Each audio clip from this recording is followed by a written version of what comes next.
წარმოიდგინეთ ტკივილი, როცა ცეცხლი გიკიდიათ და გასაქცევი არსად არის. სწორედ ამ ბედში აღმოჩნდნენ ის ძაღლები, რომელიც კრემატორიუმში დაწვეს. და რა თქმა უნდა, ეს დანაშაულია, რომელიც საქართველოს სისხლის სამართლის კოდექსის 259 მუხლით იჯება. ამის გარდა მინდა ვისაუბრო ისეთ საკითხზე, როგორიც არის აქვს თუ არა ცხოველს და მათ შორის ძაღლს უფლებები. სამართალში აღიარებულია, რომ ცხოველი არ არის უფლების სუბიექტი და მას ცალკე აღებული უფლებები არ გააჩნია. თუმცა არსებობს გარკვეული პრეცედენტები, რომელიც სახელმწიფოს ავალდებულებს სათანადო რეაგირების განხორციელებას. პირველ რიგში მინდა დავიწყო ევროპის ადამიანის უფლებათა სასამართლოს პრაქტიკით.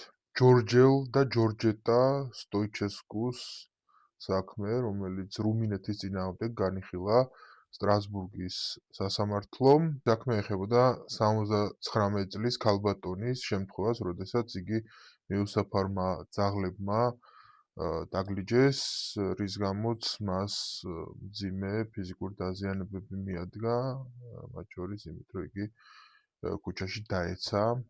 და ამ საქმეში სტრასბურგის სასამართლომ დაადგინა, რომ საფარი ძაღლების პოპულაციის მართვა არის სახელმწიფოს პოზიტიური ვალდებულება, თუმცა ეს არ ნიშნავს მიუსაფარი ძაღლების დაძინების პოლიტიკის განხორციელებას. პირიქით, სტრასბურგის სასამართლომ ცალსახად დაადგინა, რომ ეს პოლიტიკა უნდა იყოს ჰუმანური და არა დაუნდობელი ჟლეტა ცხოველებისა.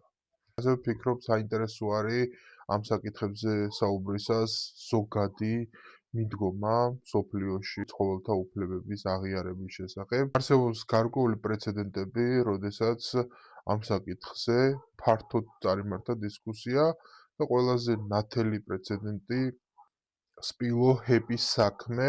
ორგანიზაცია Non-Human Rights Project-ი მოითხოვდა, რომ სპილო, რომელიც იყო ბრონქსის ზოოპარკში, გაენთავისუფლებინათ, იმიტომ რომ მათი შეფასებით სპილო არის ავტონომიური არსება და მისი ზოოპარკში ყოფნა არღვევს ჰაბიას კორპუსის უფლებას, ანუ უფლებას, რომ სასამართლოს გარეშე არ შეგეზღუდონ თავისუფლება.